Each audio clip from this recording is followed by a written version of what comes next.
Sally? Okay, sure. Hold on. Hold on a second.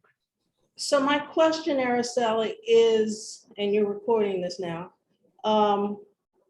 we will also like to put the recording of the presentations up. But I'm not sure we need to have the CRC portion in there. I'm not sure it matters, but you know what I mean? So what I can do is I can stop the recording right after we approve the minutes and then Restart it. restart it, I guess. But I think it'll still be in the same Zoom, so I'm not sure you'll get two separate recordings. Yeah, I have never edited a video, so I don't know what, I mean, if We'll someone, figure it out. Yeah. So- someone could help And us. when we are uploading that for the public access, I can trim it. I can Okay, edit it and edit out the CRC portion of it. so just keep the recording going. We'll figure it out. Okay. I will And trim it. can you record as well, Rose, just in case? I mean, I'm always nervous about it. Can you, No, can since, I? since you are the co-host? Only the host can record? Okay. Yeah. Okay, fine. Thank you, Yvette. You're welcome. Uh, So did Michael Miller is representing Rosa Gutman or the School of Spitzer School of Architecture? Yes. Because Rosa won't be able to come in today or to be in today. So Hi, Araceli, nice to see you. By the way, Araceli, Yes. is there any waiting rooms for this meeting or no, everybody sign in and then come in? no, yes. Okay.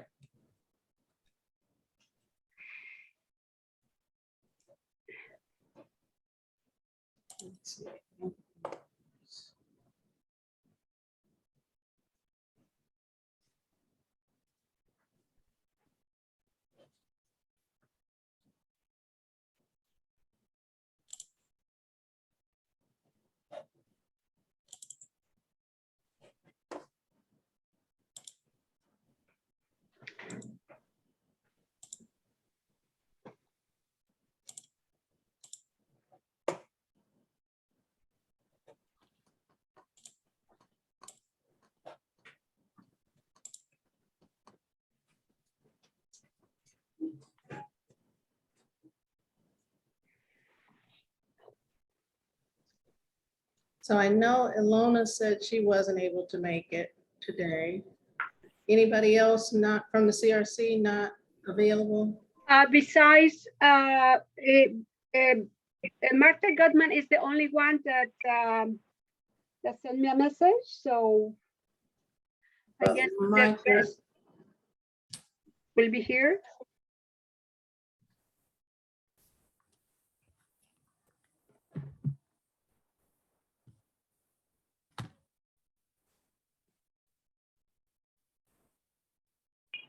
So Maria, are you representing Carmen for the CRC? Probably, but well, Okay, we're just trying to No, make sure, I we're just get it. trying to make sure we have a quorum here. the problem is that I can only be here for the first one because I'm double booked. No, I mean for the CRC, because we need a quorum to approve the minutes. Oh, I can do that right now. Yeah, we almost have a quorum. Hold on a second. I'm checking. So for that, I can do that. Great. But I'll leave after the first presentation because I have to do a presentation myself. Busy summer for us all. I'm telling you, that's all I can say, Rose.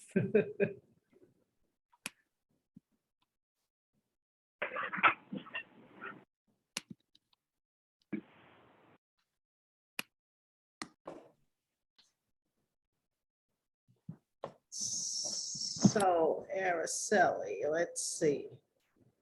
I see 1, 2, Seven, 7. seven including me, yes. So, Did you count Maria for Carmen? yes, I did. I did.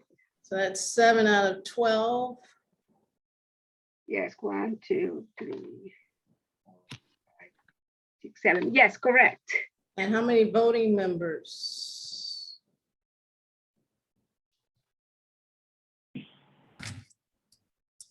12. No, we don't, no. I mean, Yes, so the voting members that are here, are those 7? yes, 7. Okay. Yeah. Okay.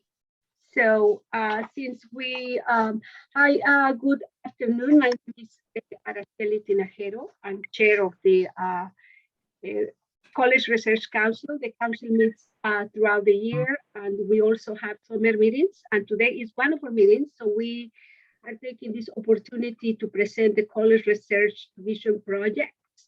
So since this is a meeting, an actual meeting, we are going to begin with the approval of the minutes. So this is the first business in order, the approval of the minutes of the May 11th minutes. So could you please take a look at them and let me know if you are in favor, or those opposed say no, please.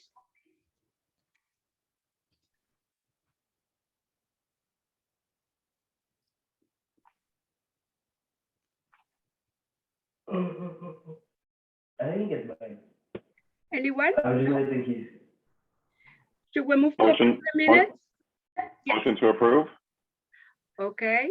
I have one minor correction. It seems like he Yes, has go like ahead. Riz, but like he just doesn't use it. Okay? Excuse me, Akira, can you mute? So how do you play this? Kawaguchi sensei, onegaishimasu. What the fuck is this, bro? Yes, yes, Professor Wasako. I am not an associate professor anymore. Thanks to you, I am a full professor now. Please make the correction. Oh, yes, That's it. yes, and I did make that correction in the past. I apologize. Okay. No, it's not thanks to me. It's thanks to you, all your hard work. So yes, anything else? No?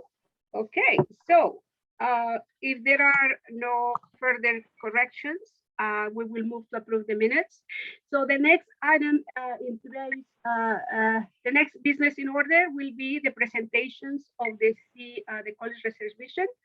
So Dean Weston, go ahead. So I'm going to share my screen here. And in the next minute, I'm going to try to introduce this subject. So we've got a lot to cover in the next 2 hours, and we're going to try to stay on schedule. So let me just first introduce myself. I'm Rose Wesson. I'm the Associate Provost for Research, and thank you everyone for coming to this presentation. This includes the CRC, which is the College Research Council members, plus it's open to the City College community, City College of New York community. So thank you everyone for coming. We have 4 presentations today, and we'll have another 4 presentations at the end of July. But just to put everybody on the same page, the sessions will be recorded. The sessions will be available on the recordings will be available on the CRV website, on the CCNY website. If you just type in CRV, you can find the CRV website. The slides are available in the Dropbox for the CRC members. The slides are available on the website for the City College community. We're going to ask that you put all questions into the chat. We may not have time to address all of them, but that will give us a written record and we can respond to them after the meeting. So please put all the questions in the chat. I will be controlling the slides. So I have all the presentations here and I will move through the slides. Remember, presenters, you have 20 minutes and that will allow 5 to 10 minutes for questions. CRC members, if you're on a team, you're welcome to attend all of the presentations. We just ask that you do not vote on the presentation or on the team or on the proposal of which you are a member. So I'll go into that a little bit more in detail. But right now, you're welcome to attend all of the presentations. And CRC members, if you have a few minutes after 3, after we go through all the presentations, if you can stick around, we'll answer additional questions at that time relative to the CRC.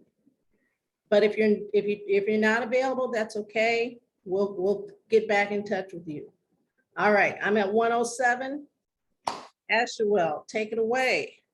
And for all the participants, please mute your mic if you are not a presenter. And I will give a 5 minutes warning before the 20 minutes. Thank you. Thank you, Alan. Ashuel, you're up. Okay. Thank you very much, College Research Council, for inviting the IHED team for this final or near final stage of the CRV process. And thanks to Associate Provost Wesson for guiding the process through, especially for the strategic doing workshops that were very helpful in helping to build team spirit as well as strategy.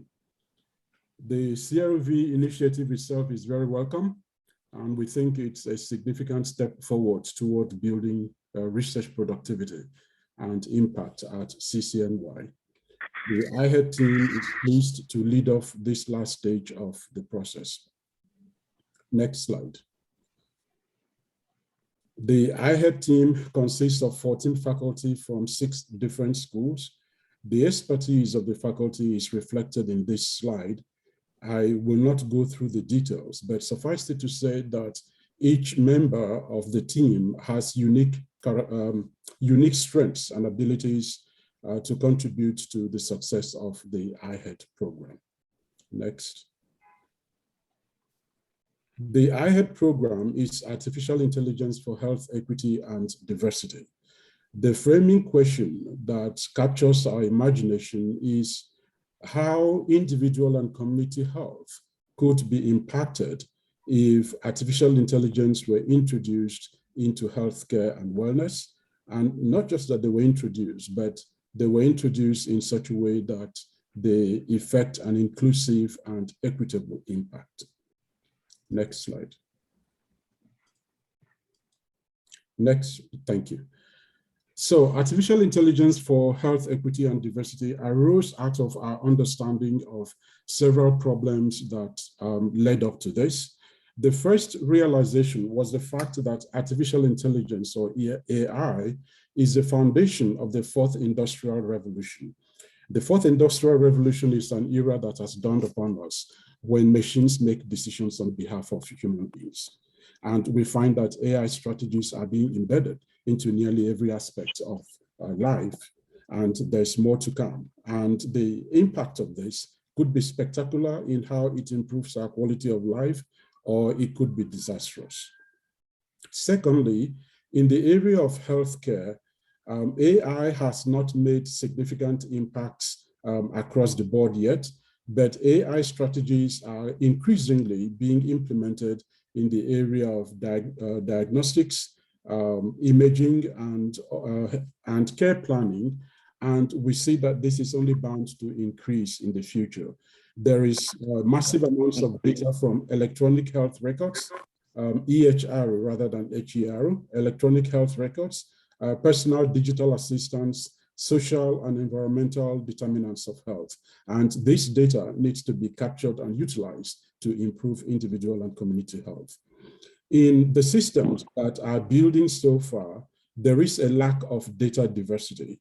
We find that there are certain groups in the society and certain communities that are excluded completely from these databases, and others may be included, but their inclusion is not in a fair manner such that they would stand to benefit from the outcomes of these systems.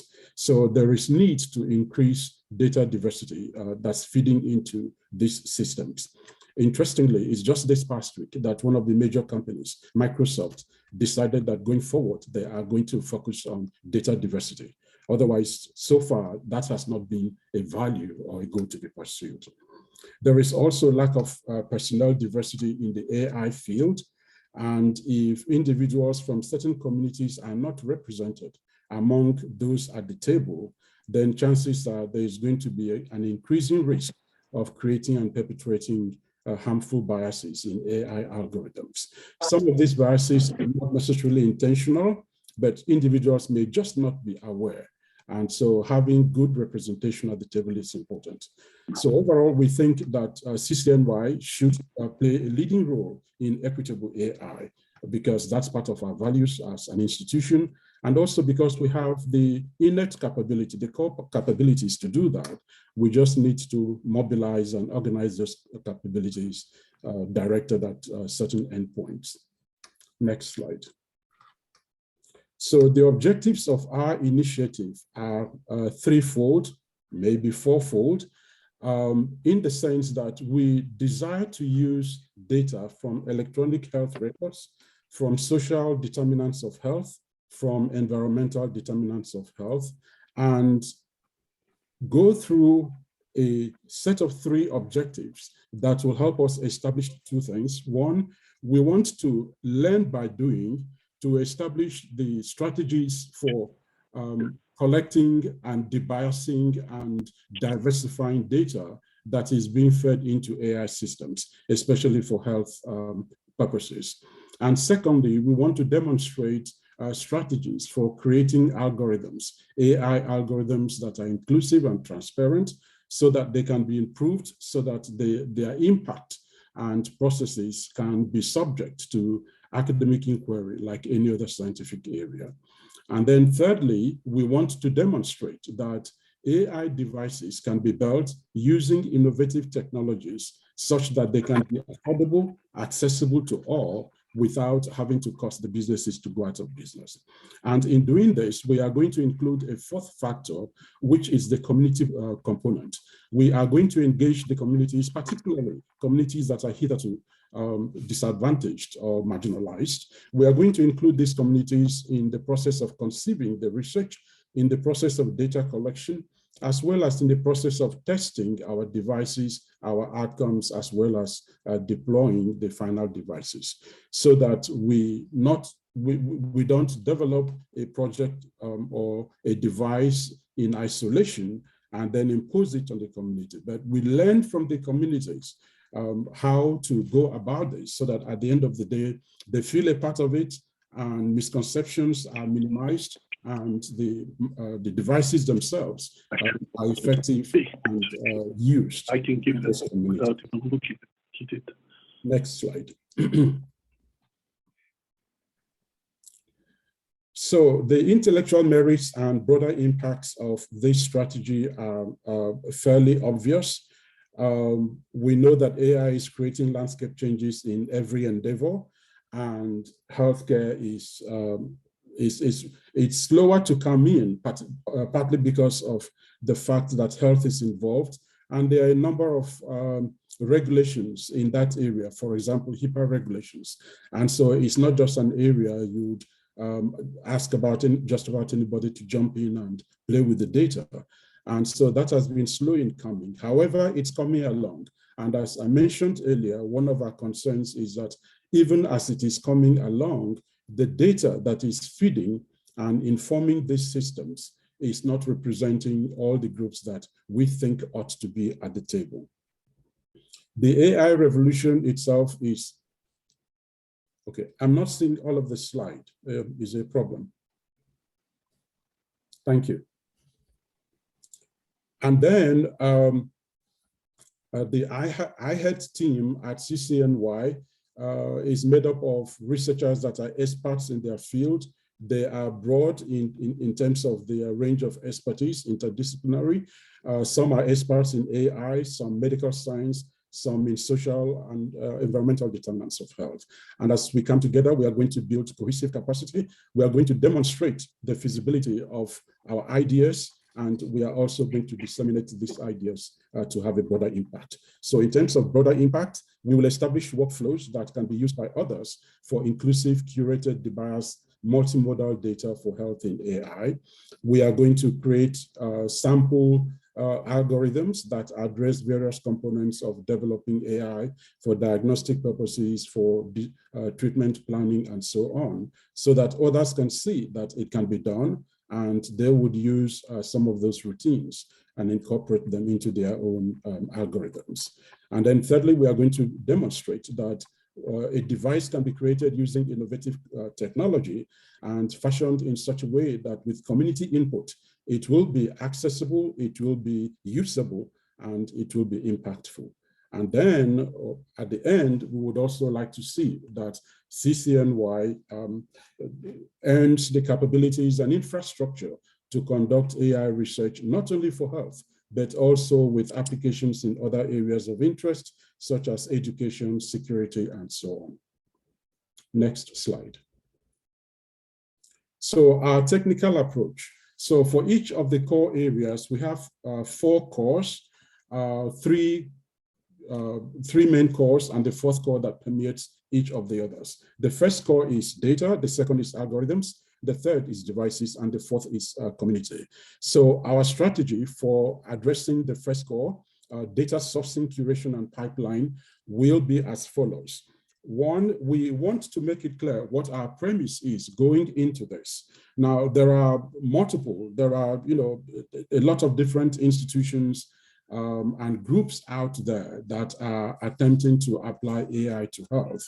And there are certain values, certain hypotheses that we bring to the table that are not yet part of the conversation.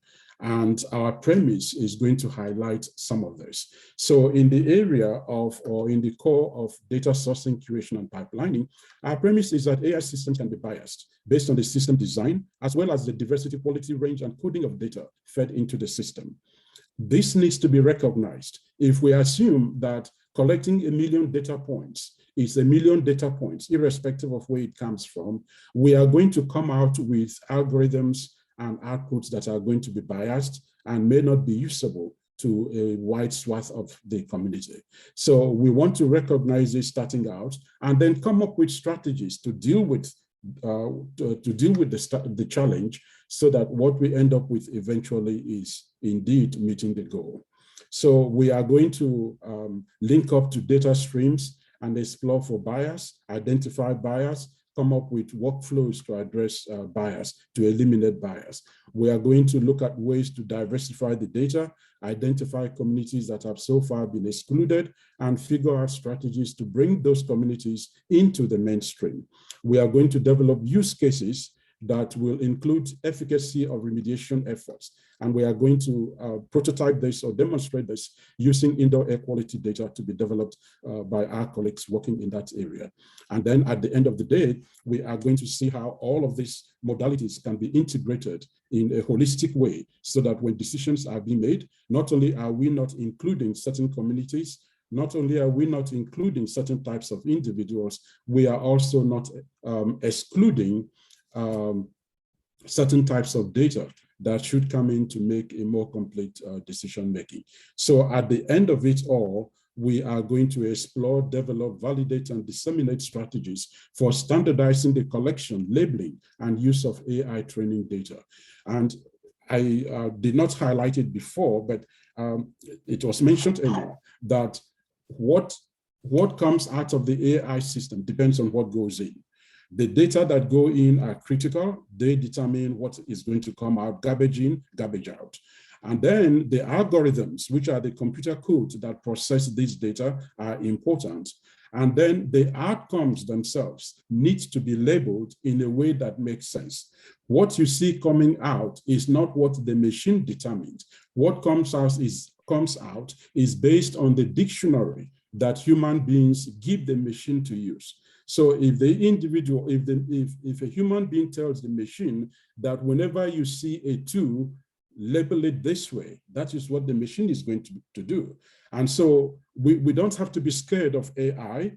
because AI is determined by human beings. On the other hand, we need to make sure that the humans who provide these dictionaries for the labeling, who feed this data into the machine and determine what data goes in and determine how the data is manipulated. Those humans are accountable and responsible for what the AI system does. Next slide. We are going to develop algorithms, and in that area, we have some of our faculty, our team members that are going to take the lead. Dr. Wei is the lead in that area, and other participants are Professors Kawaguchi, Fu, Kim, Seo, and Zhu. And the premise in our approach to algorithm is that the brains of AI are the algorithms that process the data. These are the human prescribed code. And the labels that interpret the outputs, these are the human provided dictionaries. And so humans determine AI ethics. And we are going to therefore approach our system knowing that we have to focus not only in gathering millions of data points, not only in coming out with code that processes within minutes, but to pay attention to the human factors and the ethical factors in this. 5 minutes. Okay. And at the end, we will come out with code that demonstrates these various components to show that it can be done.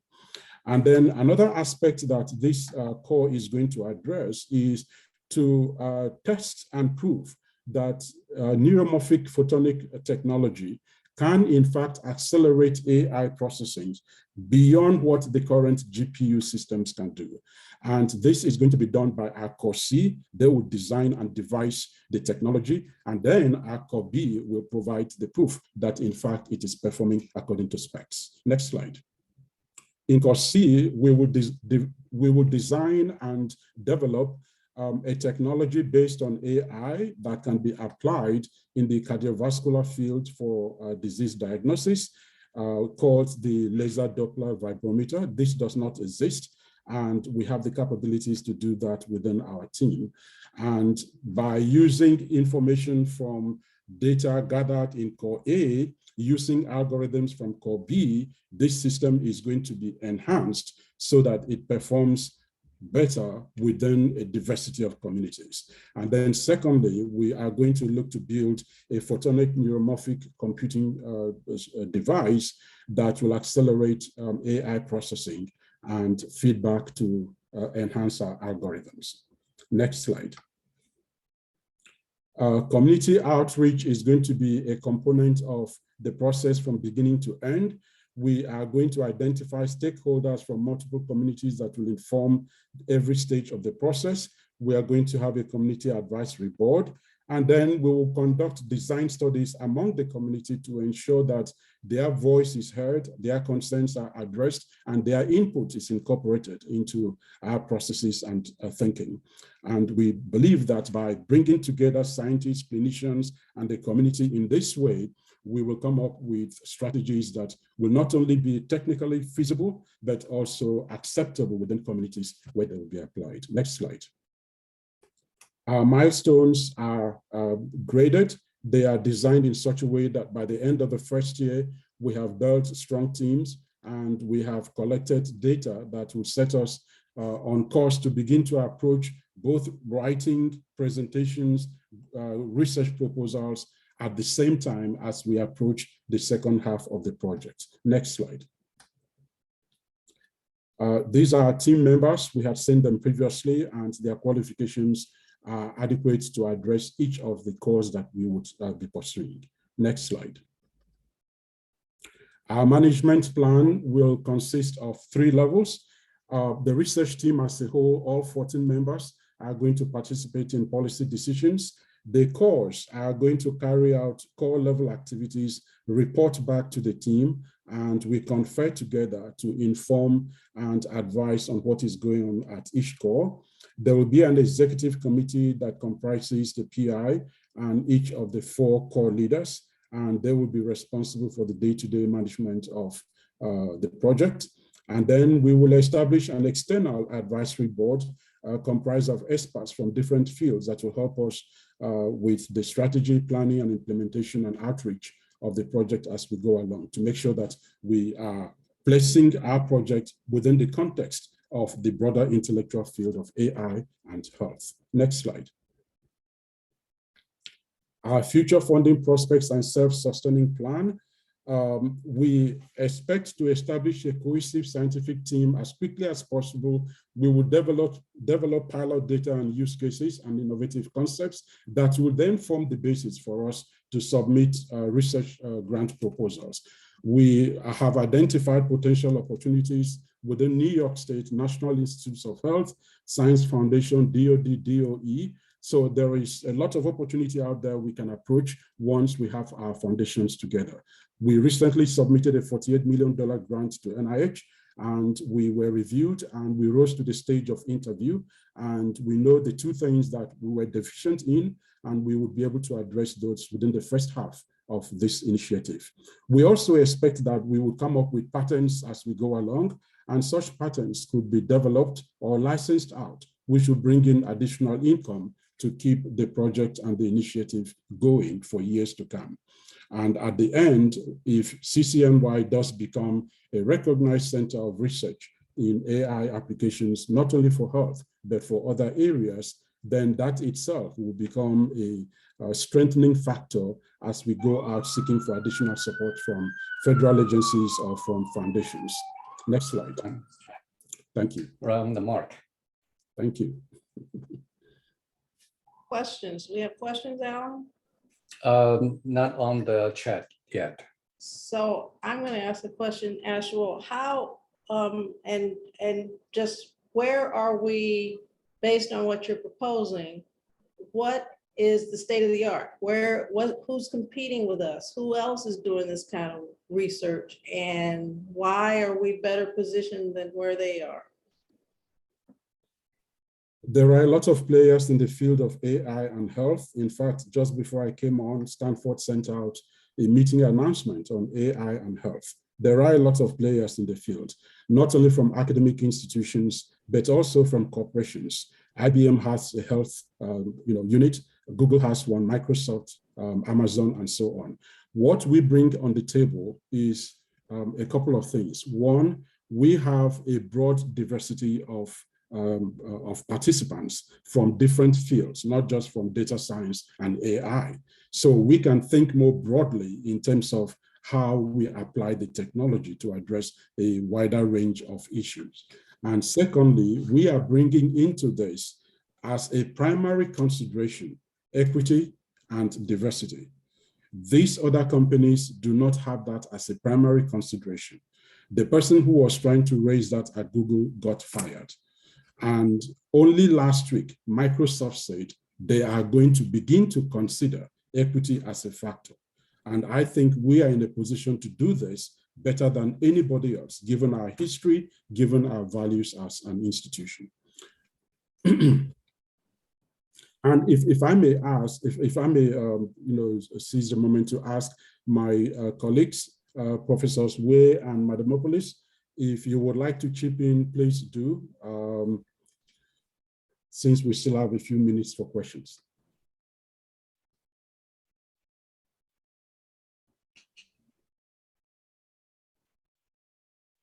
Can we make comments, Rose, or are we waiting? Yep, you can make comments.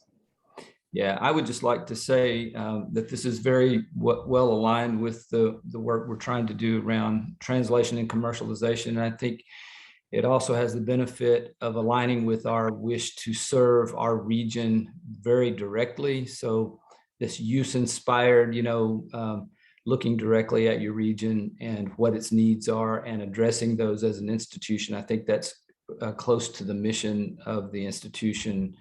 And it feels like something that I could be supportive of. So anyway, I like what I see with this. So that's a comment more than a question, but I like it. So thank you very much. So we got a few minutes, so let me ask something else, Ashwell. There are a lot of players here, which is great, but there are a lot of members of the team. And you divided it up nicely in terms of the actual cores you're going after. But is there enough funding here for all of those folks, or how do you see the budget being split? Right. As I mentioned, we had previously submitted a proposal to NIH. And in the process of working up that proposal, we identified where the foundation is to get us started, going forward. And when we looked at the budget and we looked at all the things we would like to do, we realized that if we start taking salaries, for example, summer salaries, we may not be able to accomplish certain things. So all of us unanimously agreed to take just $1 for summer salary and move most of the money into enabling us to build the foundation that we need to build. And later on, if we get a $48 million grant, we would all be able to take full salaries if we want to at that point. You mean when you get the 58 million? Sure. All right, any other comments, questions, concerns? If not, thank you, Ashwell, thank you, team. And we're gonna move on to team 4, which is the wastewater recovery. Water resource recovery. Is this Spilos? It is. Okay. Okay, we can start with the first slide. Is this the first slide? Yes, Okay, we're ready. yeah. How do we do this thing, So I am controlling the slide, you just control the verbiage. Right, then there will be 4 speakers. So I'm gonna speak for the first 4 minutes and then we'll pass on, okay? Great. So I don't see the slides. I only see the small. Does everybody can see everybody sees the slide or what? Does anybody else? I can see. You can see it. Good. So why don't you pull up your slides so that you can see them? The slides you sent to us, and then just let me know when to change them. Okay. So then, all right. Basically, what I would like to do is to give you a little background on the project that we're proposing by first talk about the wastewater treatment, and then I will pass it on to my other members who will focus on the water resource recovery. Basically, for some of you who may not really realize it, but the city of New York generates about 1.3 billion gallons of wastewater that are treated in 14 different wastewater treatment plants. What you see on this slide is a picture of the wastewater treatment plant that is located on Wards Island, and it treats the wastewater from the upper East Manhattan, the lower Bronx, Randall's Island, and Wards Island. These facilities basically are wastewater treatment because what they are doing, they are focusing on a treatment process that will have a treated effluent that is going to be discharged into the receiving waters, whether the Hudson or the East River and so far, that will sustain the water quality that will support fishable, swimmable waters.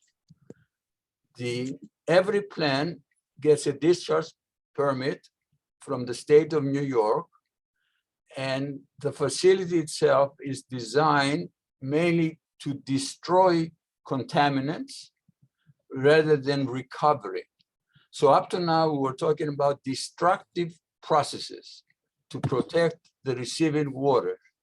In the process, you produce a lot of biosolids, a lot of sludge that is produced that has to be handled. So to give you a kind of historical timeline, the sewer systems that bring in the wastewater to the treatment plants, they actually began construction back in the 1850s. Wastewater treatment plants first appeared in the 1890s to 1900s. And if you look at the gap, there was a 50-year period where the wastewater was discharging directly into the receiving waters. that phase, sometimes I refer to it in my class, is the solution to pollution by dilution. In other words, we just dump the wastewater into the East River and we let dilution do the magic. Well, that is not a sustainable process. So eventually everybody realized that the water has to be treated, and the treatment process that were selected initially, one of the first plants was in Coney Island. And the last plant was in 1886, which was here in the North River, just across the way from the City College. So the emphasis was to protect the water quality, okay? The sludge now, what do you do? Well, the sludge up to 1988 was dumped into the ocean. There was a designated site where the sludge was barged into that site and discharged into the ocean. Again, the solution to pollution, dilution. That also did not last very long until there was a ban on dumping. And at that point, the city of New York had to dig water and find a land-based alternative. Unfortunately, the land-based alternative turned out to be landfilling. Well, this is also a non-sustainable kind of a process. So what now has happened, and not only in New York City, but in major cities throughout the world, we have rebranded wastewater treatment to water resource recovery. In other words, in lieu of destructive processes, we want to have a recovery process where we can recover the energy, we can recover the nutrients, we can recover the water from the wastewater as needed, okay? So we're looking for valuable components that can be recovered, that have a market value, that you have a sustainable process that you work with. So if we go to the second slide,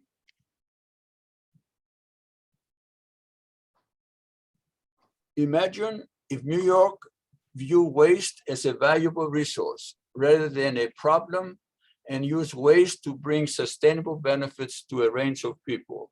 What would you look like? So I myself and my group have been working with wastewater treatment processes for a long time. This is a new ball game for us. It's a resource recovery approach. And here we reach out and identify people who have an interest to work with us to develop a resource recovery plan. And we have people in sustainability, we have people in fluids, air quality, in modeling, energy management, economics. And this team basically is going to be the core that will begin to develop options for resource recovery rather than this destructive process that we've been using all along. And I will pass it now to my next speaker, which is Alex Rosenthal, who is going to look at the basically the recovery aspect of the biosolids. Alex? Yeah, thank you, Professor Filos. So the question is, how do we shift from wasting biosolids, which in the case of New York City means disposal at out-of-state landfills, and shift our city to a practice of recovery and beneficial use? First, we need to identify and maximize valuable uses for biosolids. In a sense, what is our capacity to reuse the 1,200 tons of biosolids that are generated in the city each day? And to give a sense of scale, 1,200 tons per day is equivalent to covering all of Central Park with 5 inches of biosolids each year. It requires nearly 40,000 dump truck loads each year that contribute to traffic, air emissions, and wear and tear on our streets. And we do this at an annual landfill disposal cost of roughly $50 million. What we propose is that there are several important city and regional initiatives that would be supported through a biosolids application program. Biosolids are a soil conditioner and fertilizer and could be applied for park and green space expansion, the creation of bioswales to manage stormwater, the restoration of coastal areas, application for horticulture and agricultural purposes, and many other activities that would make the city and region greener. It's worth noting that beneficial application of biosolids is not new. The use of human waste as fertilizer is as old as civilization itself. And biosolids land application is regulated at the federal level. New York City currently applies technologies that produce what are called Class B biosolids, which you can land apply with some restrictions, but they have such a low value that it's cheaper and simpler to dispose of it in landfills. So what we need is to expand the possibilities of what can be made from biosolids. With additional processing, we can generate what are called Class A exceptional quality biosolids or biosolids derived products. And these have fewer use restrictions and are deemed more acceptable and valuable to the public. So one of these technologies is being evaluated by one of our team members, Marco Castaldi, in the chemical engineering department. And it's a hydrothermal processing technology applied to organic waste, and it produces a sterilized soil conditioner called hydrochar.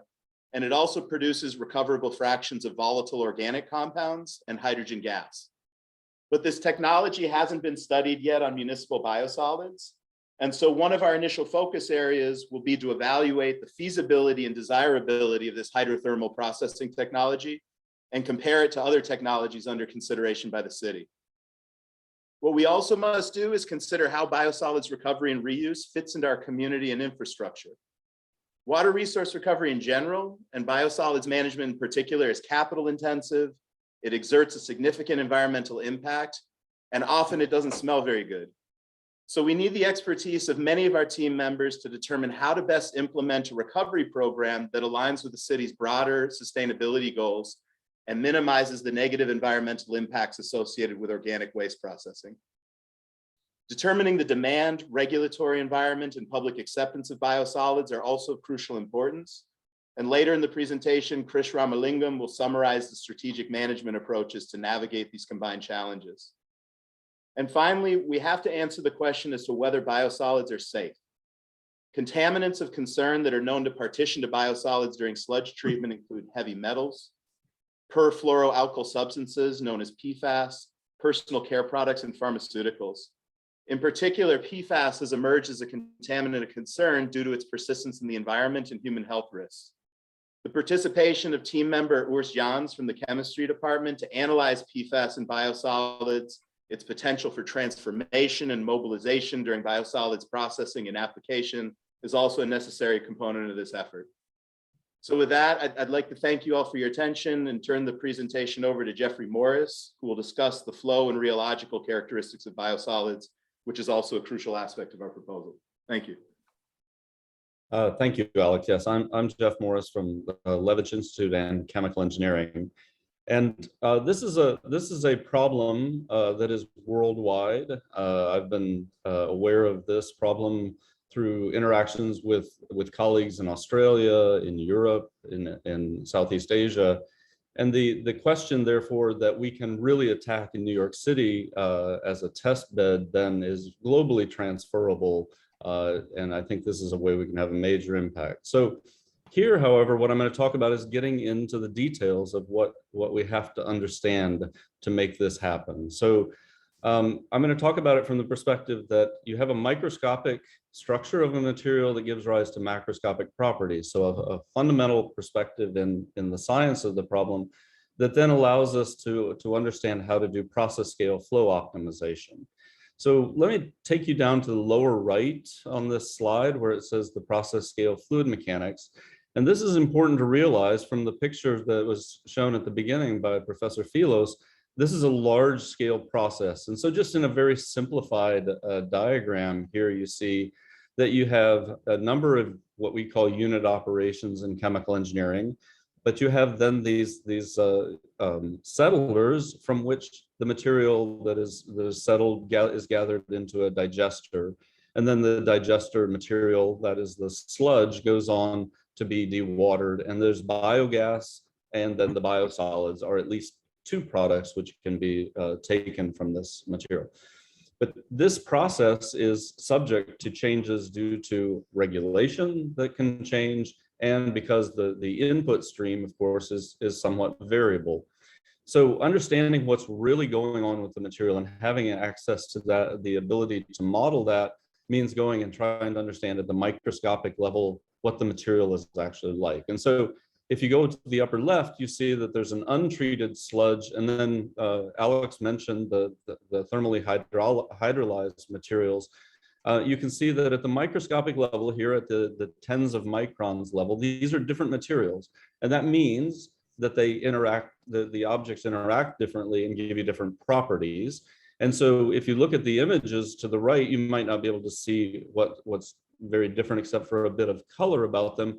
But these materials actually have significantly different properties. And understanding that at the microscopic level, using imaging, using force measurements, understanding the chemical effects on this, something that couples in with things that Professor Jans can address, gives us the ability then to have the material properties that we can model and that we can couple back to our understanding of the microscale. And I think this is the evolution of bringing in this level of science to the microscale to give us the properties that you're seeing at the upper right, which tell me that it's much easier to flow the thermally hydrolyzed material. These both look about like ketchup. If you look at the left there, that's at a certain level of solids. But as we try to go to a reduced water, that is a higher fraction of solids, these materials become essentially unflowable. And then the question is, how do we handle them? What is the process by which we're going to deal with these? And is there a way that we can maintain flowability of the material? So these are some of the questions, and it all comes back to the fact that in order to be adaptable, to be optimizable in the process, we really have to understand the material scientifically at the microscopic level and carry that over to modeling approaches. So let me hand this off now. Thank you very much. 5 minutes. Thank you, Jeff. And this is Krish Ramalingam from Civil Engineering. What you see on the screen right now is a shift away from the technological aspects that you have seen in the last few slides to look at the business, the economic, and the social perspectives of biosolids. Remember, there is a NIMBY problem with biosolids. There is a stigma attached to biosolids, but there's an immense opportunity here to make use of the biosolids that are there. So this is a slide that was put together by Mehdi Samimi, our economics guru of the group. And unfortunately, he's on the phone. He's not here because he's tending to a newborn baby.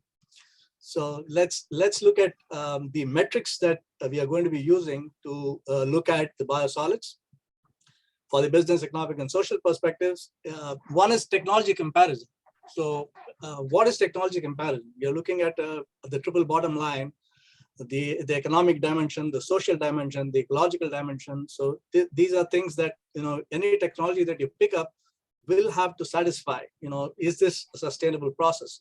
And is this something that is beneficial to the city, to the citizens? And so that technology comparison has to be done, and you pick up different technologies and you start comparing it, because sustainable strategy is a strategy that can be pursued over time without detrimental effects on people and the planet. So you could pick up different technologies, but you will have to see whether those technologies are applicable to your use, site specific. So that's where the technology comparison issue comes in. And then you look at the technology management. You have different alternatives here. So we will treat these alternatives as different technologies. And you start looking at the life cycle analysis of these and the types of innovations involved in the project. So you have a technology, and then you start looking at different technologies and how those technologies are managed. But all of this put together has to be agreeable to the stakeholder. The stakeholder portion of this is very important because they are finally the users of this technology. Whether it's going to be the city, whether it's going to be New York City, whether it's going to be Netherlands, it's going to be any city in the world. They have to be satisfied that this is a process that can be used beneficially to their application. And so we have to identify, when we go through this process, who our stakeholders are, what are their interests and claims, and what are the opportunities that we can give to our stakeholders, and what are the economic, legal, and ethical issues that will come up of this, and how do we address these issues. So these are things that become very important when you start looking at biosolids valorization pathways. The biosolids that the city generates is humongous. So it's a humongous opportunity for us to get into a position where we can develop a technology, develop the modalities, develop a vehicle for City College to be the core for the city as the test bed, and City College being the on the driver's seat on this. Next slide. Okay, so you have seen in over the past few slides the different aspects of biosolids and what we are trying to do with, whether it's going to be with viscosity, whether it's going to be with pyrolysis, whether it's going to be with energy extraction. So, you know, this in an analogy, this is like different people looking at different parts of an elephant. You know, somebody is looking at the tusk, somebody is looking at the legs, somebody is looking at the tail, and they just focus on that. But the elephant is a big animal. You have to step back. And as I said, this is a 1,200 ton per day elephant that we are looking at. And the opportunity to handle this elephant is there in front of us. We just have to hold the tusks and lead the way. So 1 minute warning. Okay, so what do we do? So what we want to do is to have an advisory committee that will be consisting of stakeholders and utilities and industry, who will be our bouncing board. We'll bounce the ideas off them, and simultaneously at the beginning of the process, we'll start proof of concept studies. These proof of concept studies will take all of these different items that we have spelled out, and we'll continue developing data. And as we go into year 2 of this, we hope to have enough data to start publishing. And we also start thinking about a biosolids regional workshop where we'll bring in all the important guys, the stakeholders, the concerned citizens, because this is you have to hash it out to get something that is really useful. Remember, this is, you're talking about supply side, there's no problem. Each one of us poop every day. So there's no supply side issues here. There's a lot of biosolids that you're going to generate every day. And it's literally, guys, toilet to gas tanks, or toilets to plastics, or toilets to energy is what we're talking about here. So you must have seen this ad many times. Your number 2 is our number 1 business, is what the industry says. And this is exactly what we are trying to tell, is that we are in a position where we can really focus and get this going for the city. And this will be an example for the rest of the world if we can really get it through. And lastly, transitioning to a circular economy is recognized as a critical element of sustainable urban growth. New York City's water resource recovery infrastructure provides this opportunity to convert what was once considered as waste. With that, thank you.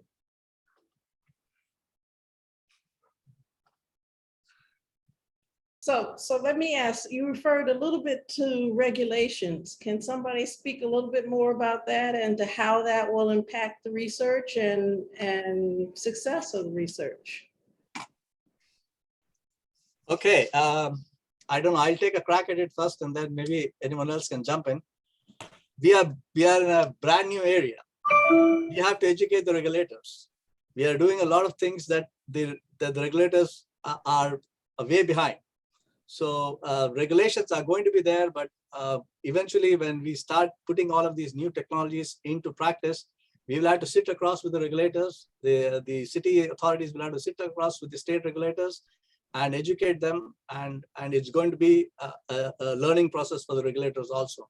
So we hope at some point to get regulators on board and get this going so that it's beneficial for the city and for its citizens. You know, you're talking about 60 truckloads that are going out every day to transfer stations and onto rail cars into landfills. The amount of congestion on city streets, the amount of GHG emissions, all of that are issues that will be brought forward with the regulators on this. Any other questions, comments, concerns? I have one question regarding the solid that you produced. How did you deal with the toxicity or harmful chemicals within the solids? Alan, what is your question? So when you produce, you treat the waters or the sludge into solids, and how do you deal with the toxicities inside the solids, the harmful chemicals? No, remember, this is these plants, they treat domestic wastewater primarily. we don't have much industry within the city of New York. It doesn't mean that the sludge is clean.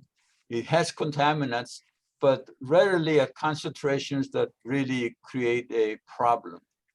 Now, a lot of these biosolids is basically bacteria that grew on organic material that was in the wastewater. So there's a lot of biomass that is present, so the handling, the dewatering, these becomes engineering problems. But so far from the data that I have seen with the city,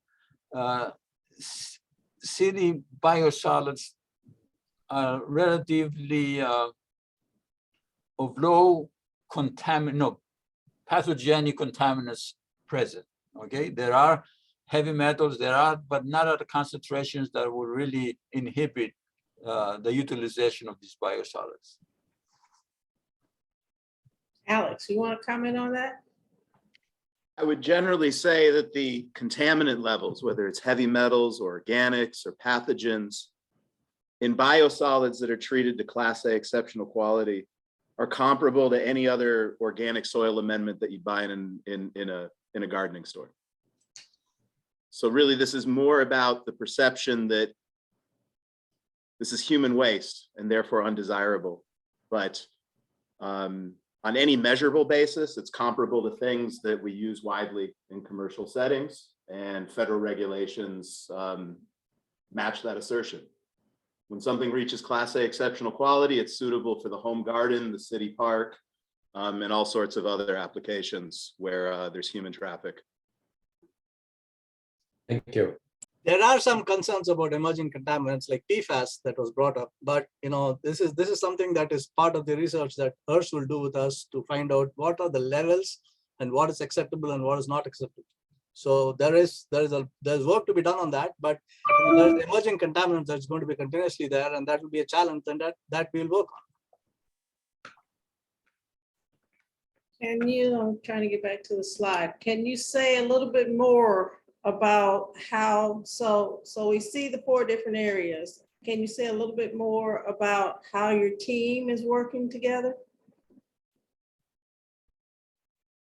Well, the team, basically, the way we're going to function, run this thing is, if you look at the budget, is that we are basically proposing that there will be some proof of concept kind of experiments, mini experiments.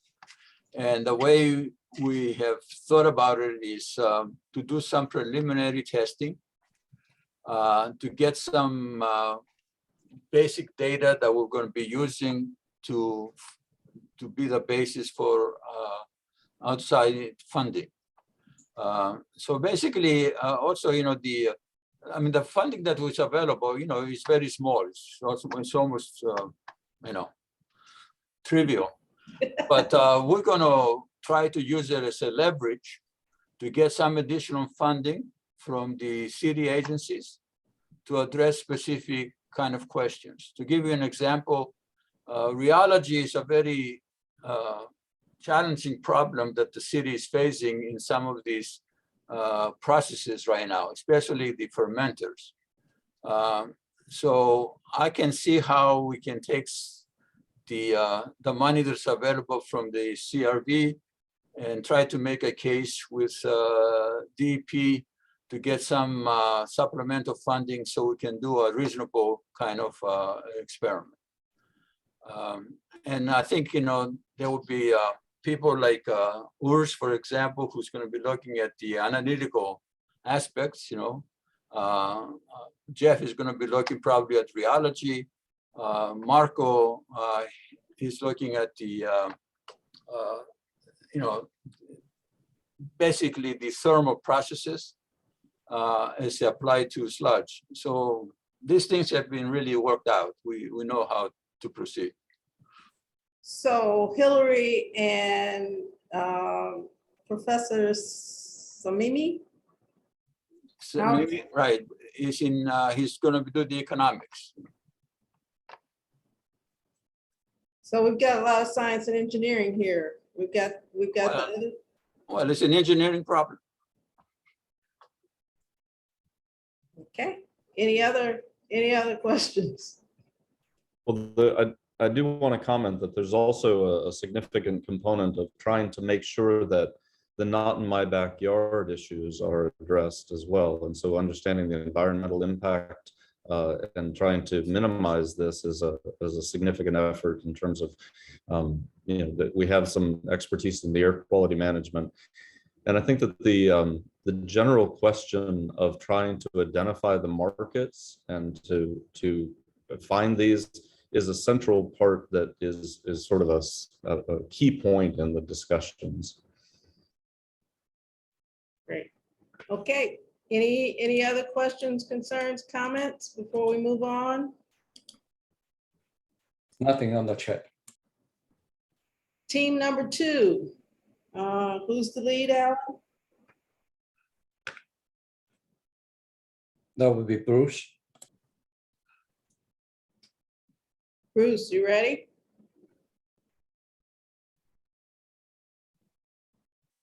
You are muted. Hi, thanks for attending. My name is Bruce Cronin. I'm in the Department of Political Science. I'm the principal investigator for mitigating the effects of war on vulnerable populations. And what we have on the opening screen here are the 4 vulnerable populations who are considered protected classes under international law, national policy, diplomatic practice. In the top left, you see refugees carrying their children from bombed out cities. To the right, you see a soldier who's clearly suffering from post-traumatic stress disorder. Below them are refugees, that is people who have to leave their country, they're forced migrants to leave their country due to war. And to the left is what we call internally displaced, women carrying all of her belongings and her dog. She's not leaving the country, but she has to leave her community due to the effects of the war. Next.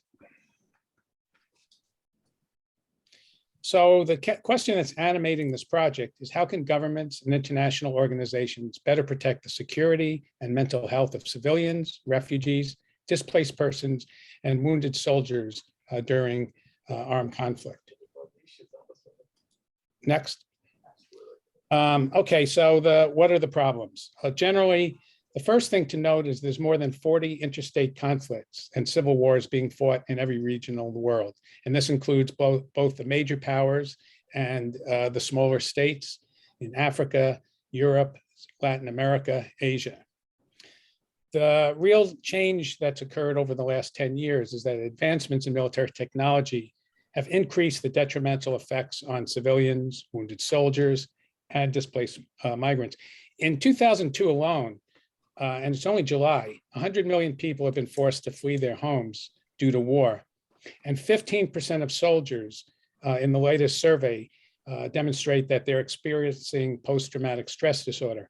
This doesn't include the tens of thousands of soldiers who have been maimed and hurt. Some are paraplegics. One of the problems being that medical science has advanced to save the lives of wounded soldiers, but was absolutely not prepared to deal with the debilitating injuries that came as a result. Now, the indirect effects from the attacks on the survival and well-being of the population are hidden.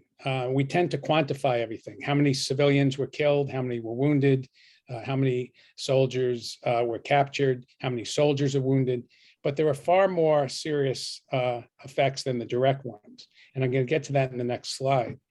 The problem that's making us address this is that governments lack an integrated plan to address this. Next. Okay, so what you see here is a bombed out area. This happens to be Syria, but it can just as easily be Ukraine. From this, you can see that the destruction of the basic infrastructure makes it impossible for residents to return. So we have a lot of groups working with refugees and forced migrants and how to return them back to their communities. We have people who are working to try to protect civilians, but none of it is integrated to the extent that when refugees are being sent back home, they find that there's no water, food, electricity, heat, trash removal, and medical facilities. And so it's not survivable. There's no particular coordination. So it is our contention that there must be closer collaboration between those scholars and practitioners, as well as policymakers who work with refugees and civilians, and those who work on the physical rebuilding of the infrastructure. Next. Okay, this is our team. I'm the principal investigator. I'm a political scientist. My expertise is in international law. I've written extensively on civilian casualties, particularly collateral damage. Ajinka Smith is a psychologist. Her primary area that's important here is her work with those who suffer psychological trauma, not only PTSD, but refugees and forced migrants whose physical problems are far less impactful than their psychological ones. She also studies and works very closely with those who are forced migrants, refugees, internally displaced. Kyle McDonald, who's with the Department of Earth and Atmospheric Sciences. His major contribution, which really relates to the previous slide, is that he's working with remote sensing to try to figure out how to rebuild post-war societies by trying to determine what parts of infrastructure need to be rebuilt. But again, unless this is coordinated with those who are working with refugees, those who are protecting civilians, those who are working on policy, we really can't figure out a way on how to accentuate this. Dirk Moses, he's both a historian and a political scientist. His areas of expertise are genocide and crimes against humanity, both of which are prevalent in many internal conflicts as well as international ones as well. He's also the editor of the Journal of Genocide Research. Maritza Pouros, a sociologist, deals with migration and displaced populations. She's written extensively and she works directly with these populations. And she already works in collaboration with Irina Silber, who is an anthropologist who also works on migration and has done a lot of research on how to build and rebuild post-war societies. Nancy Solar, who's in the medical school. She's working primarily on healthcare for the disadvantaged, and she also works with trauma patients. And finally, Danielle Zach, who's with the Division of Interdisciplinary Studies. She's done extensive work on human rights and civil wars, but more importantly, as I get to, she's also a specialist in developing podcasts and in seminars, which is going to be important to our project. Next. Okay, so these are our basic objectives. Number one, develop an integrated strategy to mitigate the effects of war on vulnerable populations. And I really emphasize this idea of integrated because there's a lot of work being done piecemeal by governments, international organizations, and by non-governmental organizations, but they tend to be very specialized. A group that works with refugees, one that works with soldiers, one that works with forced migrants, one that works with civilians. Without an integrated strategy, we're dealing with a competition for resources and really the lack of any kind of coordinated plan who's going to be able to rebuild destroyed societies. Then we want to build this comprehensive approach to how to rebuild towns and cities destroyed during armed conflict. This has probably been the biggest failure of governments and of international organizations. Once the war is over, their job is over, and people have to move back into communities that lack the very basics of survival. We want to determine how best to treat civilians and former soldiers who are suffering from physical and psychological effects of war. Again, not only PTSD, but how to deal with the tens of thousands of badly injured soldiers, and they lack medical facilities, including in the United States, to take care of them.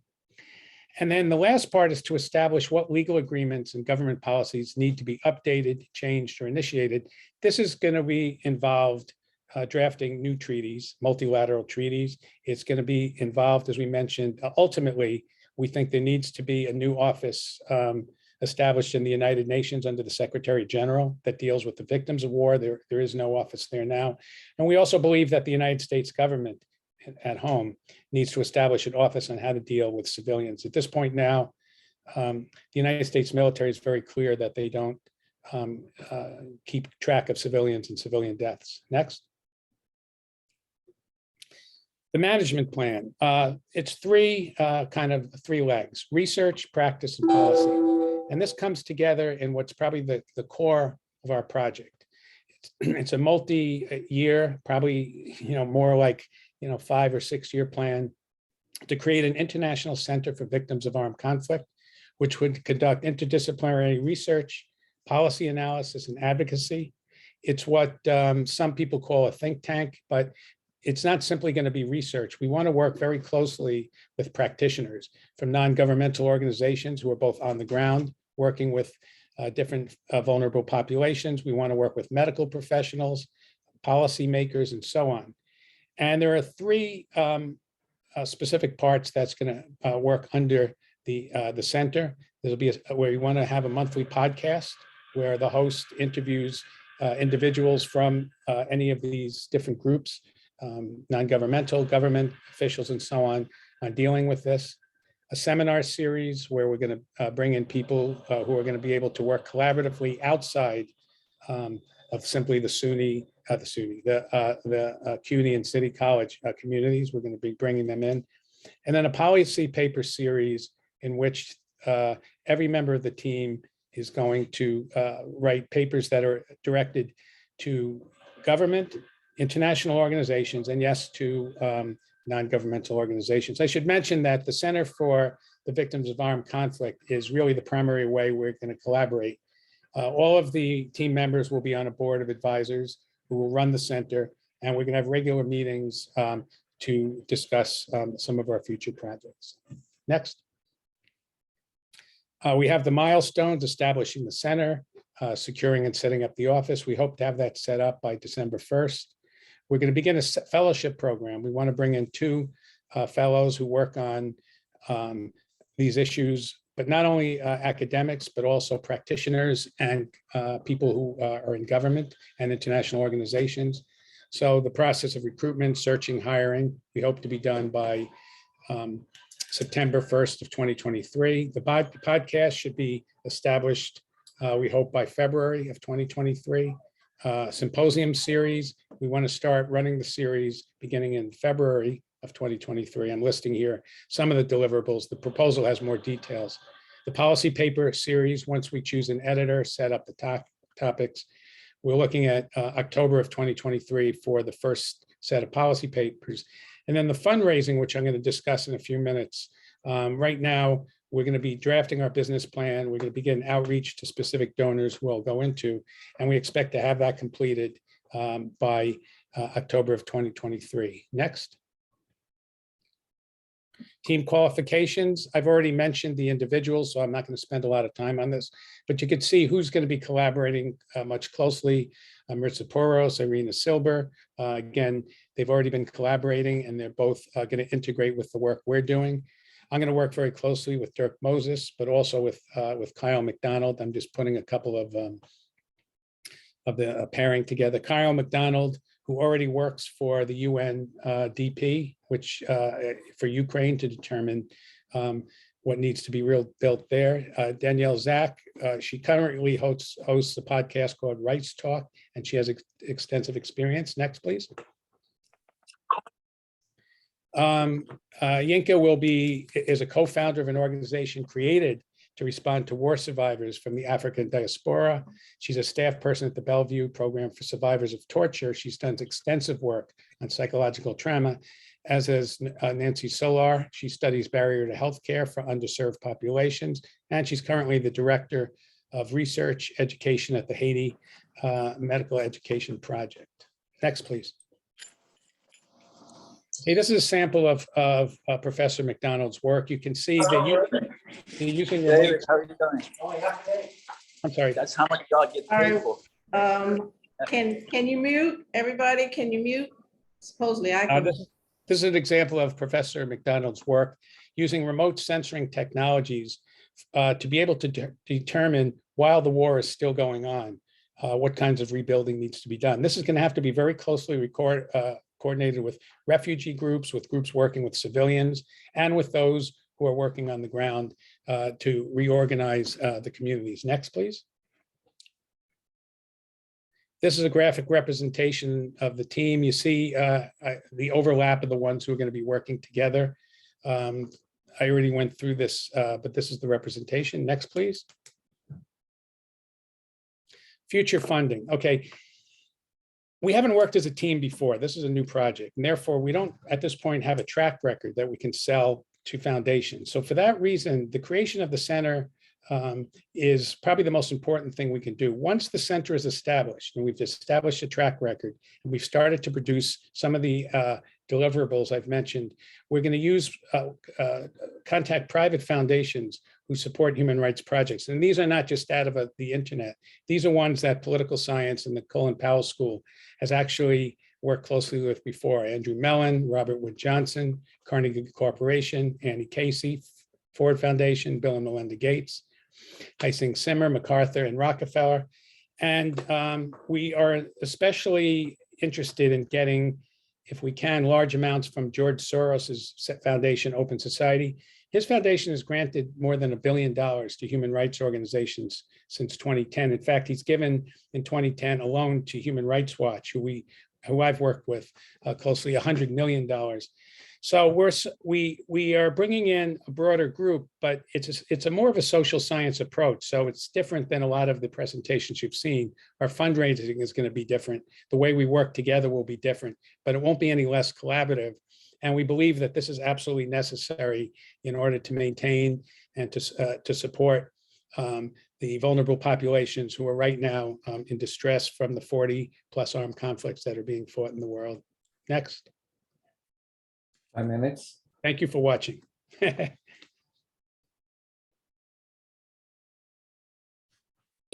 Unmute myself. So you said there were 40+ conflicts across the world or globally? Yeah, 40 armed conflicts that include both interstate and civil wars in every continent.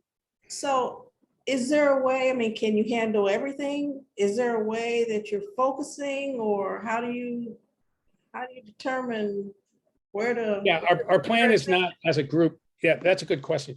Our plan is not as a group to go onto the ground in 40 different conflicts. The idea is that we're going to work. There are a lot of groups, practitioners who are working on the ground, primarily non-governmental organizations and United Nations agencies. They don't work together.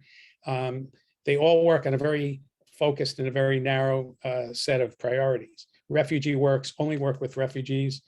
Groups that work with internal displaced only work with them. Groups like Human Rights Watch and Amnesty International work on the legal aspects of civilian targeting and the protection of civilians, et cetera, et cetera. We're hoping to be able to coordinate these actions. So it's not our position that we need to go into the ground for 40 armed conflicts. We do need to provide a center, we believe, that's going to bring together all these various groups who are already on the ground. But my emphasis is on this integrated approach. If some of the work that Professor McDonald's doing in Ukraine is successful, and I believe it already has been, we're hoping to be able to spread this, but to integrate the work where you can, through remote censoring, find exactly what is needed to rebuild the infrastructure with the groups who are going to bring refugees in.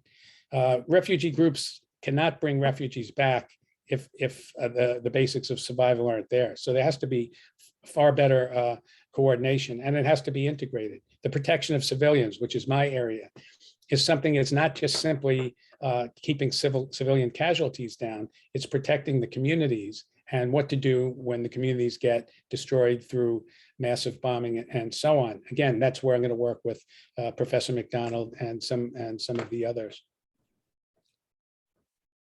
Any other questions, comments, suggestions? So let me ask,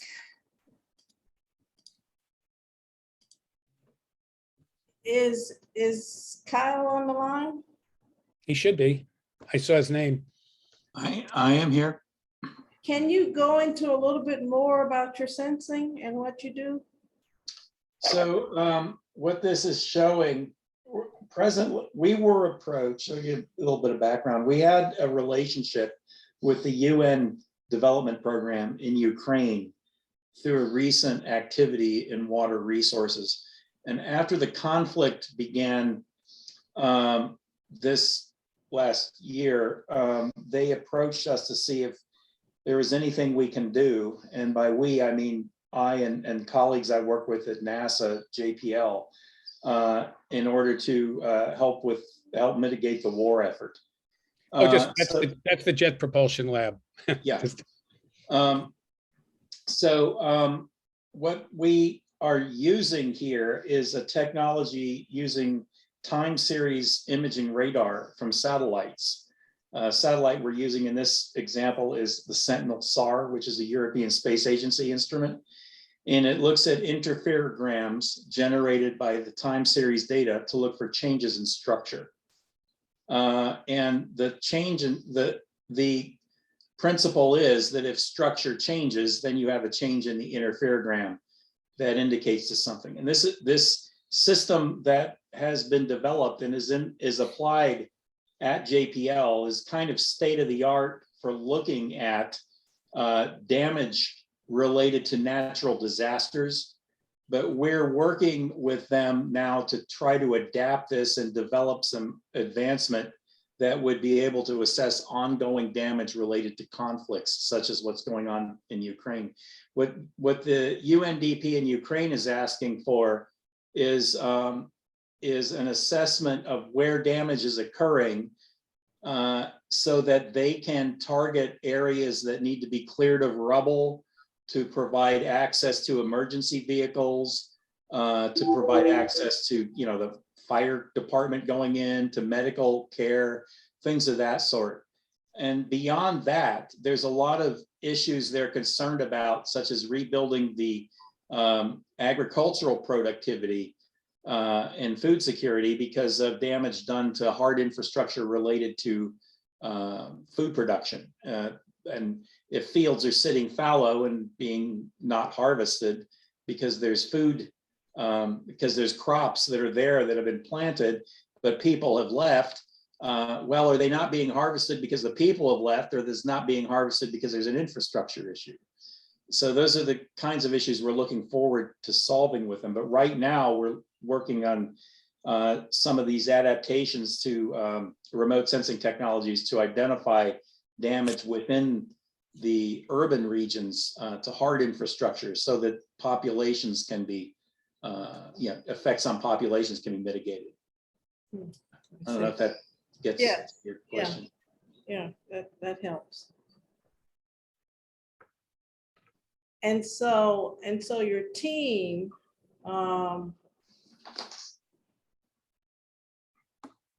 is there overlap between these two sections? Yeah. I mean, what you see here is a graphic representation. That's not how we're going to work together.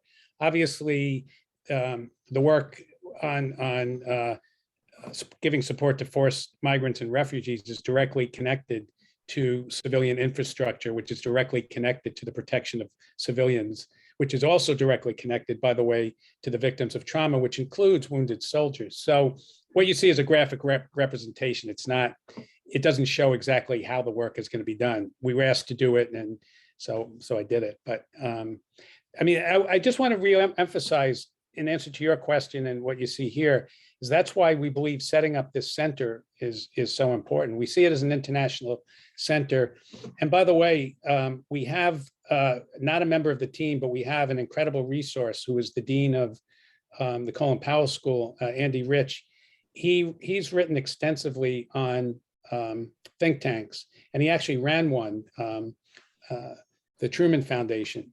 And so he comes with extensive experience in that. And so we're going to use him as a resource in establishing this. What we're really looking for, in this 3-year grant is to set all of this up, and it will become self-sustaining once it's established. And I really don't have any doubt that if we're successful, obviously, it depends on our work, that this thing will be a long-term self-sustaining institution. And we do plan to expand it, but we need the seed money to get this thing started, and then we will approach the foundations that I mentioned. Any other questions, comments? If not, we're a little ahead of schedule, but I don't think that's a bad thing. Always a good thing. Thanks, Bruce. Okay, we'll move on to team 3.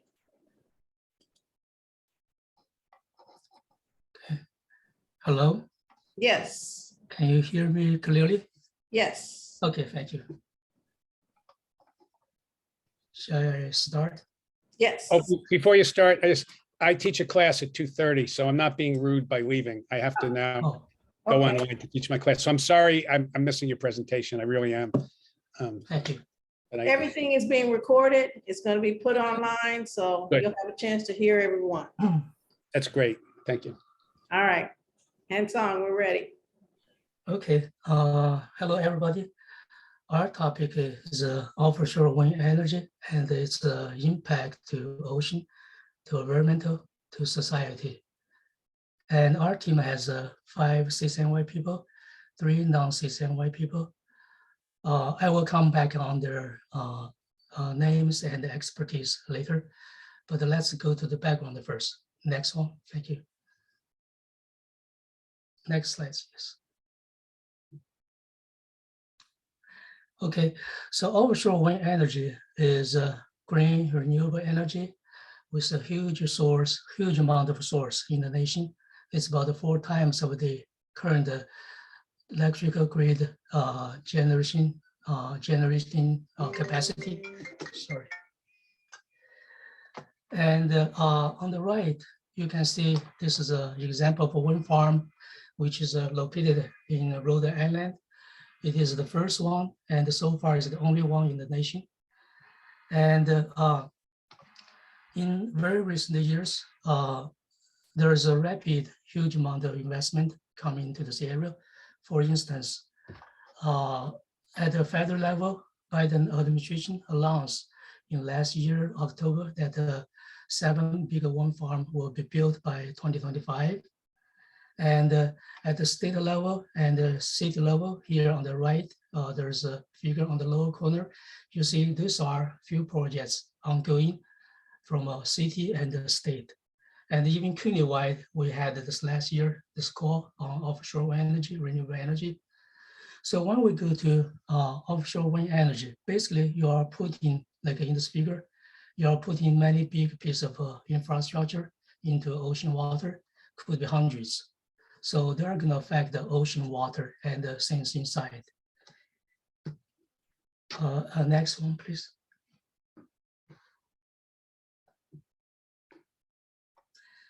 And we are facing many new and crucial problems. For instance, where should we put an offshore wind farm, and how we design its infrastructure, and how much would be environmental impact, such things. For instance, on the right, you see 2 figures. On the top, you see this blue, red, white color. There are concentration of novel. This is small baby fish. And so the color reflect the location of their settlement. So the top figure shows the location before wind farm. So the lower one, you can see if you put, after you put 100 like turbines in this rectangle area, then you can see the settling location of the lava has totally changed. So indicating there's a substantial impact from offshore wind energy to ecosystem. So then here comes our framing question. So imagine if we had the knowledge and the capability to inform the planning and the building offshore wind farm, how would that look like? Next one, please. So when we try to answer this framing question, we are facing challenges. The offshore wind problem is basically multidisciplinary. It has engineering, has environmental science, has oceanography, has administrative science, even social science. And it is also multi-scale, multi-process. So on the right, there's a figure showing the problems involved at different spatial and time scales. I can explain this later as you have question. So our project is to take the challenge and develop a modeling, monitoring data system or framework to address, to evaluate the problem I was talking about. And we're going to make a study on fundamental process involved. So next one, please.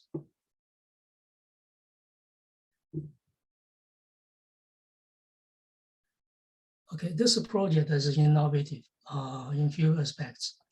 The modeling monitoring data system to be built is built on our capability and also newly developed capabilities. It's going to be first of its kind, highly desired for offshore wind energy development. And this research will set up a platform, unprecedented, I would say, to study offshore wind energy problem, to help on its planning, permitting, installation, operation, such a sense. And it's going to help us to develop a coexistence of offshore wind farm with the community, with the ocean, with the ecosystem inside, many things inside. This project, I would say, it make a difference in the following aspect topic. So the research of the topic is timely, it is multidisciplinary, and it has impact to science and engineering, and also impact stakeholder of offshore wind at the national, regional, and local level. Technically, it's built on our, we combine our capability in technical, but technically it's going to be 1 + 1, much bigger than 2. That's the result. And funding-wise, as I showed in one of the last slide, there's a huge funding coming into this area, and it is anticipated in the decade to come, such funding will continue and increase. And the benefits, this CRV research will bring new research to City College, offshore wind energy, and also it's going to help team members' own area research. So next one, please. Okay, technical approach. So in this research, we're going to make a study in 3 aspects, 3 themes, totally 7 tasks. So in the first one, we're going to make a research on hydrodynamic modeling, remote sensing, watch ocean, and we're going to do water quality evaluation. And in the second theme, we're going to do offshore wind energy impact to environmental, to ecosystem, such things. And from here, we intend to outreach to the community to increase the awareness of community on such impact. And in number 3 theme, we're going to do data-driven simulation and computer integration. So basically, in this task, the last one, a game box will be produced like a toolbox. So it can be used to visualize how offshore wind energy work, how it will affect the environmental, such things. So it can be used as a tool to educate the public, educate the society. And in this research, we're going to make a prototype study at one of the 3 locations, which you have an offshore wind project going on. Like the first one, New York Bight. The second one, Rhode Island Water, which already has a wind farm there. And the third one, there's an ongoing project there. So that's the plan. And can we get the next one?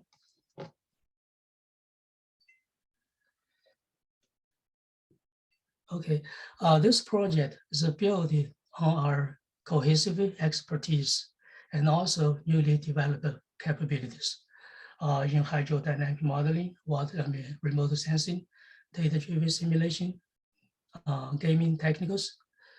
For instance, on the lower left corner, this is a remote sensing result. By remote sensing, we can find out how much is energy of a wind on ocean surface. So we can also do computer modeling, as I show on the lower right corner here. There are just a sample modeling of hydrodynamics. This modeling is made by our own unique capability. And why it is unique? Let's look at this figure. In this figure, there's a hot water discharge from a bottom ocean, from like a pipeline and small ports. The diameter of ports about 20 centimeter. So at the background, it's a circulation of ocean. So background, more or less, the flow is like this clouds motion when you watch weather forecast. This clouds rotation, and the lower one, this discharge, like it's a plume, more or less like a cigarette smoke. So there are physically they are different, and scale-wise they are different. our model can not only capture the background flow, but also resolve the local flow. So such capabilities is unique simply because until now, no other model in the community can do such a simulation.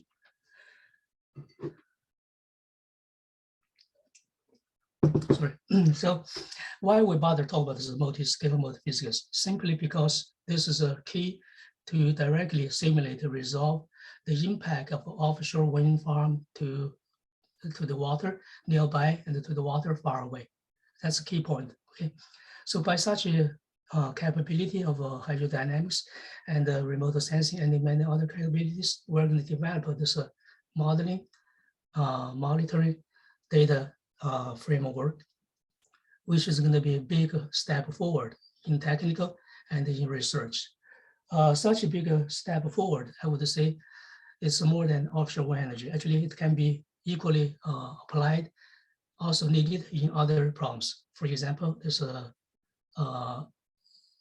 oil spill from a bottom ocean 10 years ago in Gulf of Mexico. Maybe some of you still remember this disaster. Okay, so let's go to the next one, please.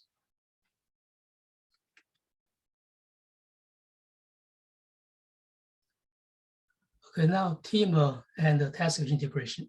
This project has 7 tasks. 1, hydrodynamic modeling, and 2, remote sensing, 3, water quality evaluation, 4, risk analysis of a wind farm to extreme wave, for example, and 5, environmental impact, 6, data-driven modeling, and 7, this computer integration. All those tasks are connected to each other as input and output for each other, and as like a kind of a building block for the whole project towards its goal, which is to evaluate the impact of offshore wind energy.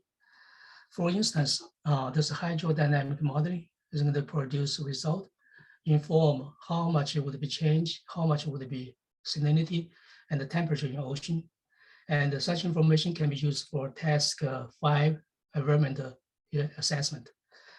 And also at the same time, hydrodynamic modeling is going to take input from remote sensing task 2 and take information from water quality evaluation task 3. And the task 7, for instance, is going to connect all tasks into a single framework. Especially one product would be something I mentioned, it's a game box. So you can play with it to see how offshore wind farm is going to work. So next one, please.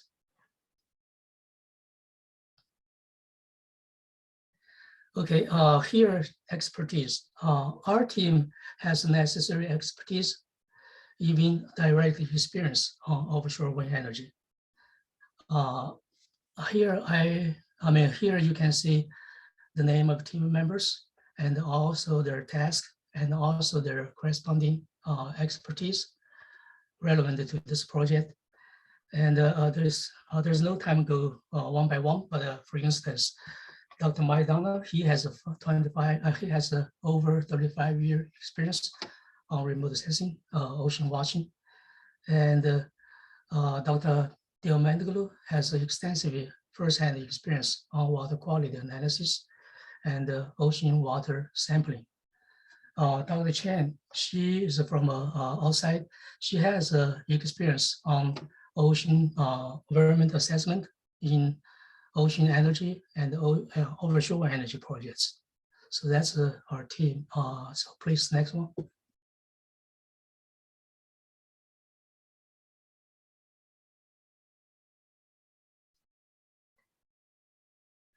So here comes the milestone and the management. All tasks, 7 tasks, are scheduled here. Their time, their way to schedule is in a way according to the relation, like input, output each other. And in this project, we're going to have a regular project meeting, and we're going to have a presentation, annual report, publication. Plus, we're going to have an activity to outreach for external funding and community outreach. We're going to hire a part-time secretary to help on coordination of among this tasks and team members. So that's this one. Next one, please. How much time I have? I mean, I don't have. You are 14 minutes away from 5 minutes mark. So you still have 5 minutes, 10 minutes, 10 seconds. I have 10 seconds. 5 minutes, 10 seconds. Okay. 5 minutes. Okay, very good. Thank you. Okay, external funding perspective. Here already have identified funding resource, like here. All this program, they support offshore wind energy research, especially some of them just put the offshore wind energy into their scope. They're starting to support offshore wind energy. For example, fluid mechanics program in NSF. Since last year, roughly, they put this offshore wind energy into this program. Actually, we have already start looking for external fund. For instance, at the same time of this CRV effort, we already put 2 proposals to above funding source. And also we're going to make a presentation on this topic in the State of Science workshop of offshore wind energy in next month. So we have a start this effort already.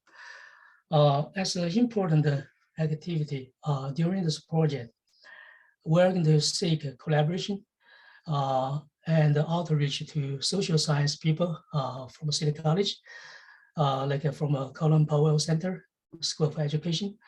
We want to explore this possibility for external fund and also reach out to community. And also we're going to find out more people in the science side, like this ecology people and the marine science people from like our school and other schools. Moreover, we're going to outreach to industry developers. Here are 3 companies like Ørsted, Equinor, and Aker. So these are main players in the offshore wind energy. For example, Ørsted is the builder of this offshore wind farm in Rhode Island. Actually, we have been in touch with them. I mean, actually, they like our work. They like our technical. They already support. They already put like supporting letters for our proposal. We just submit. So this is what we have this part. Next one, please.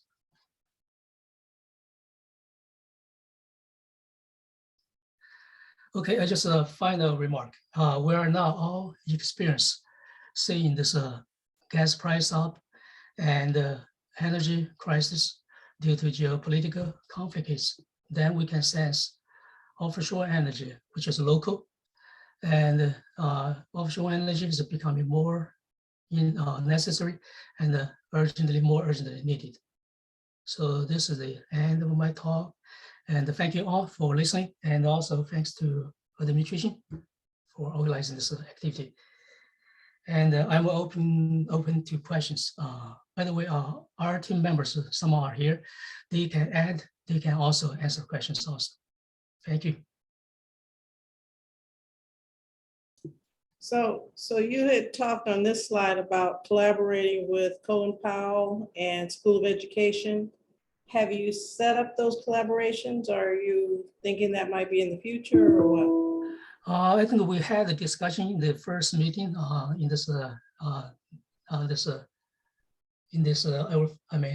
the first meeting we talked to each other, but not later. But later we're going to outreach the community because you see the budget wise it's small and also time wise it's short. So not yet. You said any questions, comments? So I do have a question.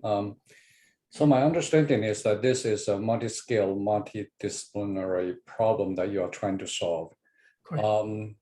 So for your computational models, do you have the ability to update your data from the real-time weather stations or satellite sensings, whatever the source of data that you acquired, would you be able to update your model while you are doing the simulation, or you have to take one set of instance of data and then enter that as your initial condition and then do the simulation with? Yeah, I think let's say this way.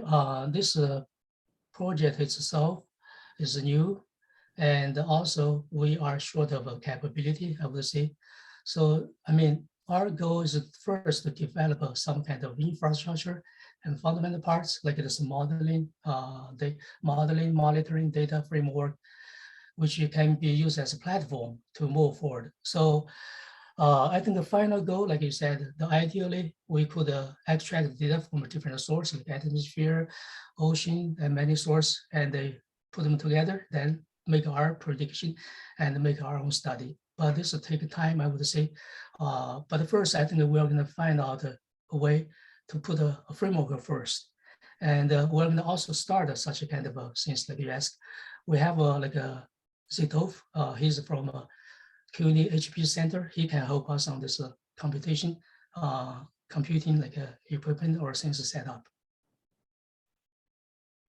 I can add a bit to that.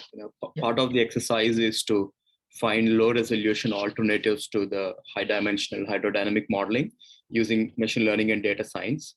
So this is where if you have those models built up, which are an alternative to the fluid mechanics models, then these new AI or data science models can be fed in with new information that can be coming from either weather stations or satellites, and that model can be updated on a real time. So part of the exercise is to actually build up a capability like that. And from what I heard, it seems to be at least initially focused on the fluid portion of it or the environmental information aspect of it. Are you also looking into the structural portion of it for the problem? Yeah, let's say this way. Can we go to one of the slides showing the this diagram, like this? Which one? The one after.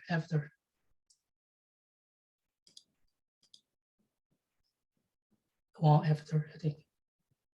Well, yes, this one, yes. You see, from here, well, after we have the simulation from hydrodynamics, and then we're going to continue from here, we're going to produce wave, force, loads, everything at one farm. So that case, we're going to directly tell structure people how much load or impact from the ocean. So we have a collaborator, Galiska, he's at Princeton, he's a structure person, and we have been collaborating on this part.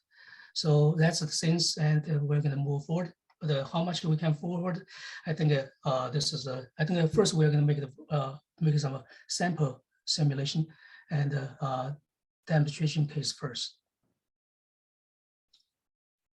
Okay.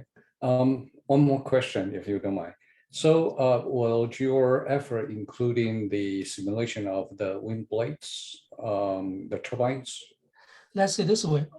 Good question. I would say this is a very complex thing, and our focus would be first at the stage we're going to focus on ocean part first. So ocean, you have a maritime side, you have like a navigation and many things like a ecosystem. So offshore, I mean, one part we're going to take some kind of information from atmospheric science and their modeling result as input. So wind blade is part, we don't, at this moment, we don't want to directly do that. And I think that's, many people are doing it. It's not new, it's kind of something result we can utilize already. Thank you. Okay, thank you. Any other comments or questions? This team. All right, so let me just say thank you to the first 4 teams that presented. Our next set of presentations will include teams 5 through 8, and that's scheduled for the end of July, Wednesday the 27th, again from 1 to 3 p.m. I think, is that all I'm supposed to say, Alan? Is there anything else I need to convey? I think you want to ask the CRC members Yes. to stay on. Yes, so if there's nothing else that we need for the the general presentations, or if the CCNY community have no other questions. Oh, the other thing I did want to say is that the time frame is that we're trying to make these decisions by the middle to the end of August. So after this 27th presentation, give the CRC time to come together and make the recommendations. But remember, the decisions are made by the provost and the president. So we'll talk more about this after the 27th, July 27th. So thank you. And if the CRC members can just hang on for a couple of minutes, then we'll be finished. Thank you. Thank you, everyone. Rose, do I need to stay on? I think you do. Okay. So I just want to ask if there are any questions, any Just 1 second. concerns? Some presenter hasn't signed off yet. Like, oh, wow. John may not be there. Will you be able to? We have 3. Chi-Chen, hi, welcome, Shi. We're just wrapping up now. I'm sorry, so I clicked the wrong button. Okay, goodbye. Sorry, bye-bye. Okay, so questions about the procedure. So let me just try to go over it quickly. You guys should have a template that we're asking you to fill out for each one of the teams. There are 8 teams. If you are a participant on any team, we say you have a conflict with that team and do not evaluate that team, but you can evaluate the other teams. Everyone on the CRC is a voting member. So we are all participating in the recommendation from the CRC. Questions, anything else? The time frame, time frame is after the 27th, after the second presentation. We'd like to have those templates back by, I believe the date is the 31st, by July 31st. If we see agreement, then, you know, we'll let everybody know the results of your templates after you've submitted your templates. If there's discrepancy, if there's distribution, we may have to come together and try to iron that out. But let's see what we get in terms of recommendations from the CRC. I think we said we would tentatively try to schedule a meeting. Help me out. Yvette is not here. Alan, did we have a date for a tentative CRC come together if we needed to? It was August. We'll send it around. We'll send it around as a tentative. Oh, it was the Wednesday before this classes start. Oh, then It will be the 24th then. 24th. August 24th, Wednesday. 24th. I would anticipate that being very difficult for deans to do. That's right before when we're in the midst of the very last stages of registration. So we're just hoping that we have consensus here. Rose, can I confirm, or Alan, or both, that you will upload the recording from today's presentations and the slides and all that? Did you send the link already for the? So Araceli, is it possible to stop recording right now? I don't think we need to have this recorded. Okay, hold on a second. So yes, this